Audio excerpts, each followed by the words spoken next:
Hello, people of the internet. Welcome to the special report, a news reviews program about geek gaming culture on said internet. Coming up in the show today, the exodus of Google Stadia's employees continues as product head John Justice has now left Google. Doesn't bode well for this product, does it? This could spell the beginning of the end for the rocky road that Google Stadia has went upon. We're going to be talking all about what this means for everybody involved. This story and the OC remix track is coming your way right about now.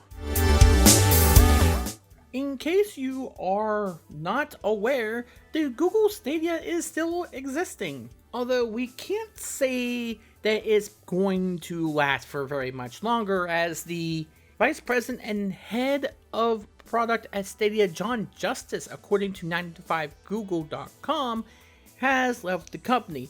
Now, this site and several other blogs that are reporting this is getting the news from the site called The Information. Now, as far as I'm aware, they're hiding much of their content behind a paywall, and that is freaking annoying. But judging from the fact that everybody is reporting on this, it seems to be there is a lot of levity to it. And Google has released a statement to 9to5Google, and this kind of confirms it, saying, quote, "We can confirm John is no longer with Google, and we wish him well on his next step. Future endeavor, probably." Now, I'm going to read what is saying on 9to5google.com, so I don't get this wrong, saying, "In that role, Justice oversees the consumer experience for Stadia, and in the past talked about what's coming next to the game streaming service." That said, the VP in December said Google will no longer discuss features before they're ready to avoid over-promising. Often new additions would quietly launch days or weeks before getting announced by the company. Now, he joined, according to this, at the start of 2019,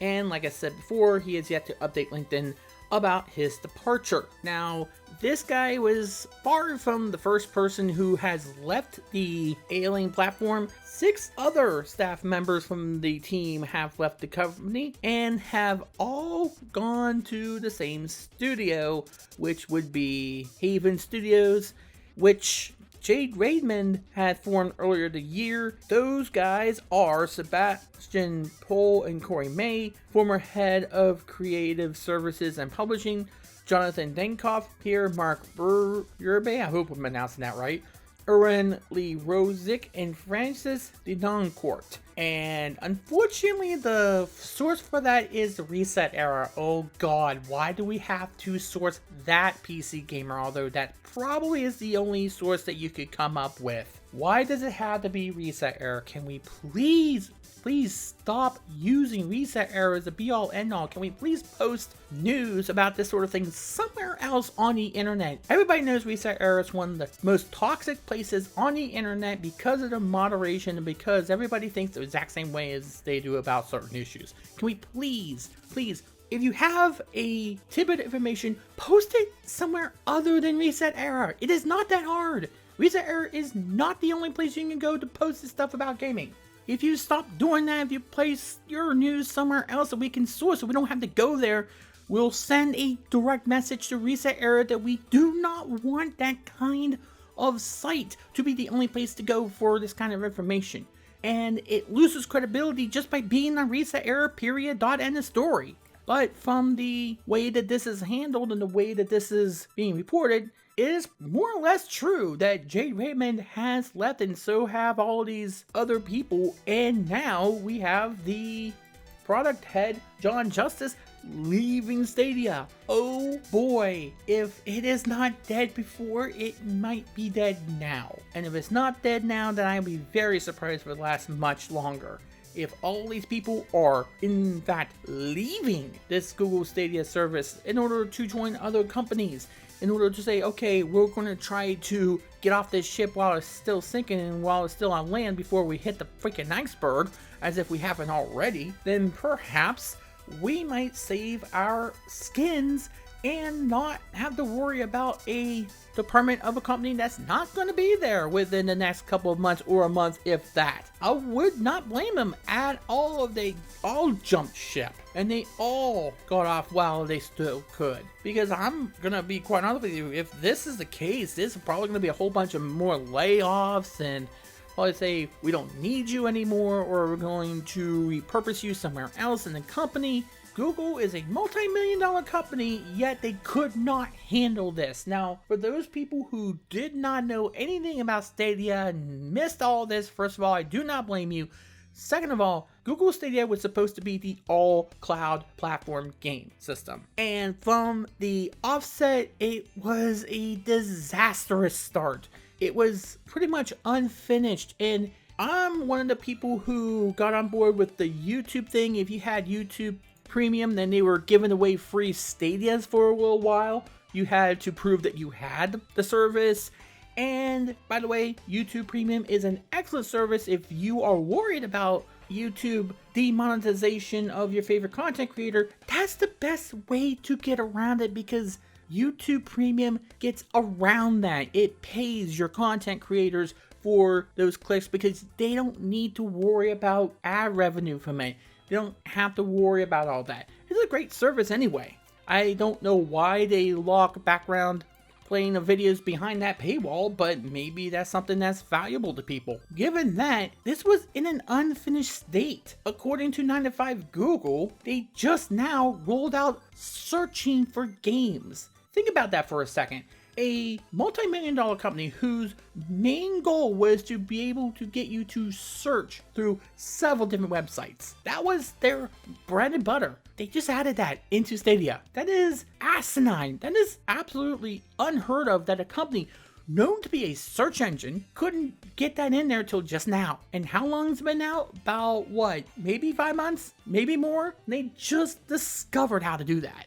There could have been a market for this too. There is the Xbox Game Pass, which is extremely popular. So popular that we reported on what Sony is being accused of here about restricting access of Resident Evil 8 on streaming services to whatever the PlayStation team is seemingly going to come up with at some point. So cloud gaming is very much a thing that can be taken advantage of.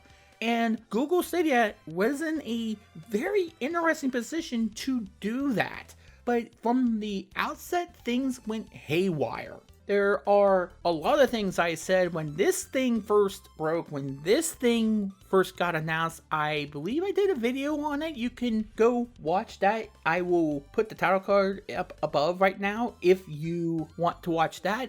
There's just so many things I think I listed there that I don't know if I want to get into them here. That would be a heck of a lot easier to do. But one of the things that I really remember, one of the things that I thought really started Google Stadia to be on a downturn, was that the Montreal studio creative director of Stadia Games and Entertainment, Alex Hutchison, decided to open his mouth about what he thought about gamers streaming games, which is something that Google Stadia, when they were announcing it, when they were advertising it, was really pushing. They were really pushing this connectivity between Google and YouTube, and how you can seamlessly stream games, and had special features like the crowd choice. He decided to tweet out that, quote, "The real truth is the streamers should be paying the developers and publishers of the games they stream.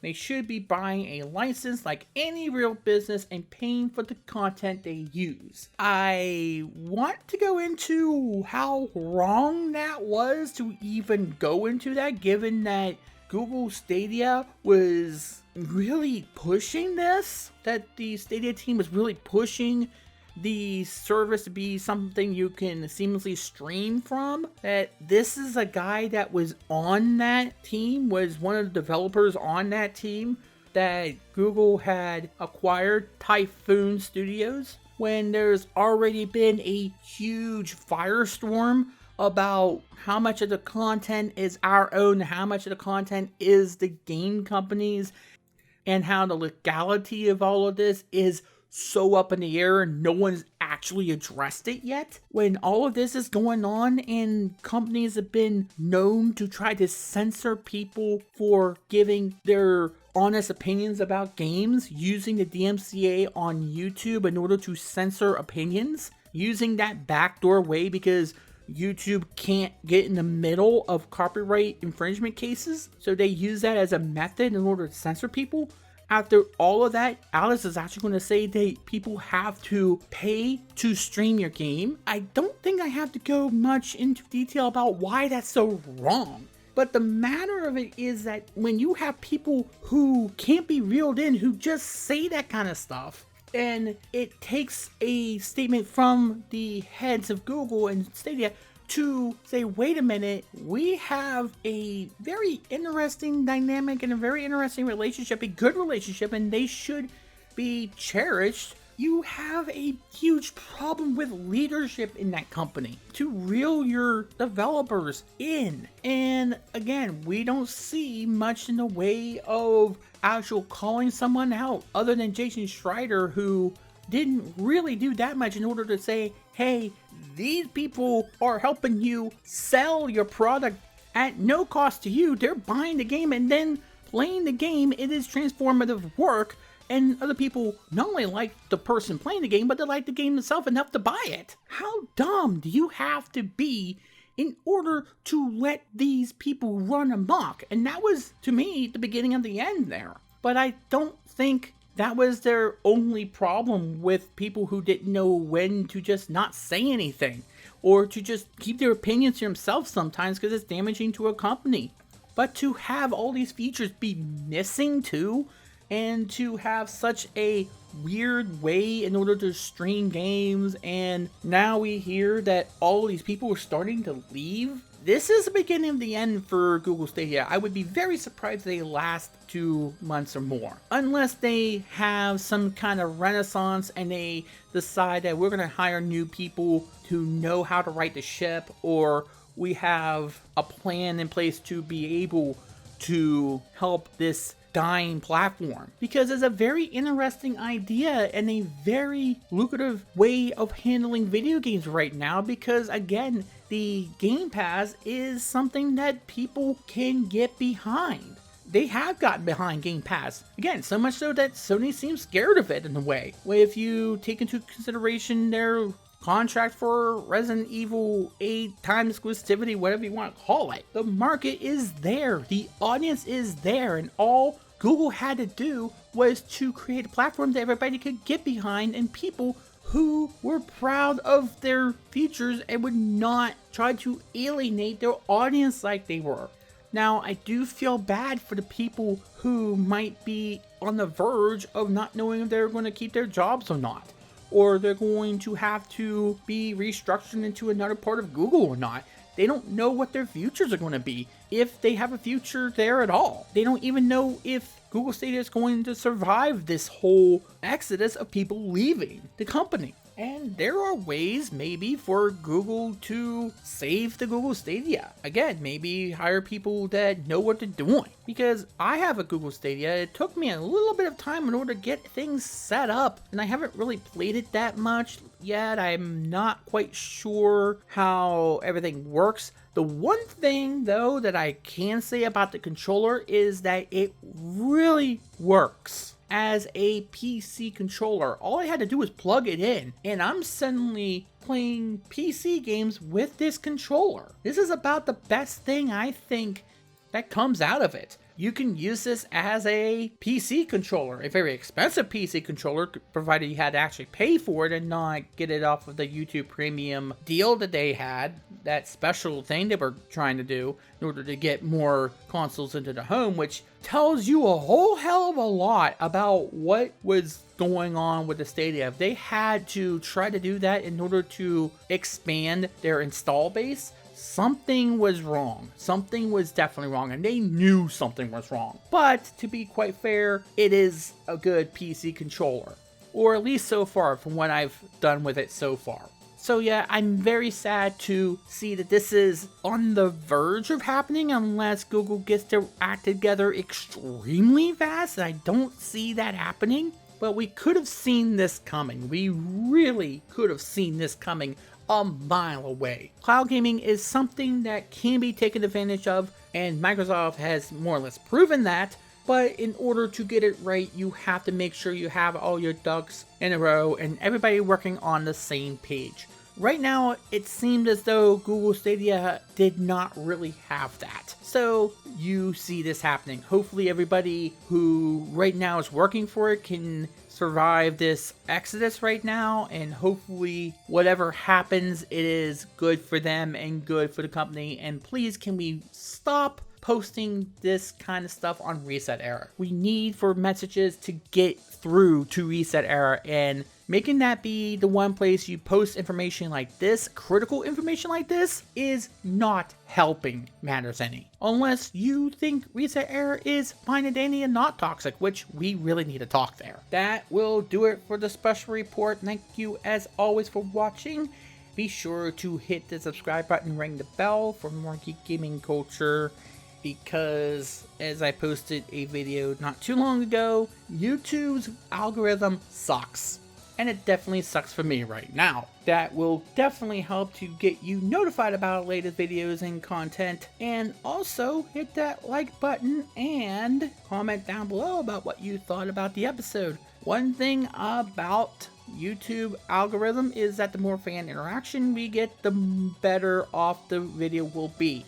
So, whether you agree or disagree, please leave comments down below. We read them all. We do read them all. Don't be a dick, as always. But be sure to leave the comments down below about what you thought about whatever I said. And also, you might not notice that you might not be subscribed to the channel, because the way YouTube algorithms work is that even if you're not subscribed to a channel, if you watch one or two of their videos, you'll suddenly get recommended other videos from that creator, and you'll think that you were subscribed to that person. Not sure how that works, but apparently YouTube algorithms are weird. So be sure to hit that subscribe button. The more people subscribe, the more people will see the content. Unless you don't want people to see my content, in that case, what the hell is wrong with you? Now, the one other thing we can do is the OC remix track.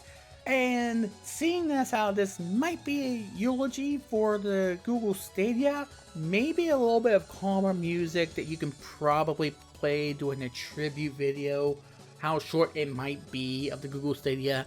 I found this one from ILP0. I'm not sure if that's a phonic name or we're just supposed to do the letters and the number. Anyway, he created, or she created, why did I do that? Of the classic NES game Bubble Bobble. Wow, that makes me feel old. I remember that game. I remember playing that game when it came out. It is a remix of the main theme, they say. I'll have to listen to that main theme because I only remember the stage themes of them. The title of it called Bubbles for Lunch. Kind of fitting when you know the main mechanic and the main object of the game. Anyway, I will see you next time. If we do have another special report, we definitely will at some point. Just depends on what type of news is out there. Thank you very much for watching. My name is JD Shadow. Enjoy DOC Remix, and that just happened.